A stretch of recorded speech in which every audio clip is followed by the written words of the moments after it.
La Bolivie connaît sa pire sécheresse depuis 25 ans. Le pays est en état d'urgence depuis le début de la semaine. Evo Morales, le président du pays andin, s'est rendu sur le site d'un des réservoirs de la compagnie des eaux EPSAS qui construit une canalisation pour alimenter la capitale, La Paz.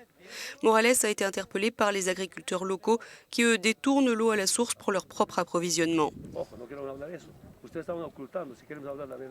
Les 3 principaux réservoirs d'eau de La Paz sont presque asséchés. Le plus important, celui de Huancota, est à 1% de sa capacité.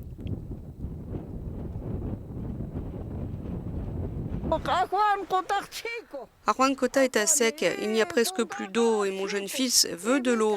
Mais l'eau se tarit. La sécheresse touche 125 000 familles et les autorités n'ont pas eu d'autre choix que de rationner la distribution d'eau potable. Les écoles vont fermer 2 semaines plus tôt cette année pour éviter la propagation de maladies.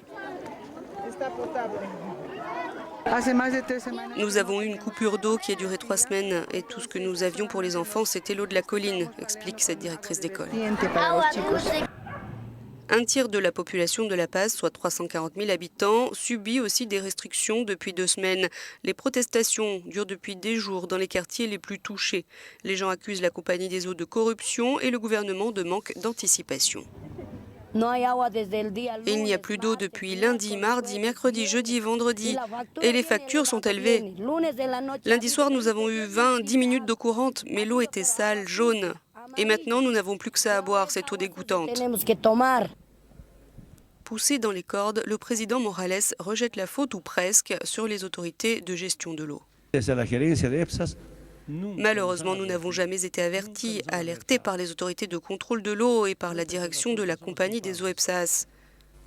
Mais je ne les blâme pas. Nous sommes coupables. Je présente mes excuses aux habitants de La Paz. Les glaciers de Bolivie ont rétréci depuis les années 70 à cause du réchauffement climatique. Or, ces glaciers sont une source indispensable d'eau pour le pays. 2 d'entre eux qui approvisionnent actuellement la capitale en eau doivent disparaître d'ici 2030.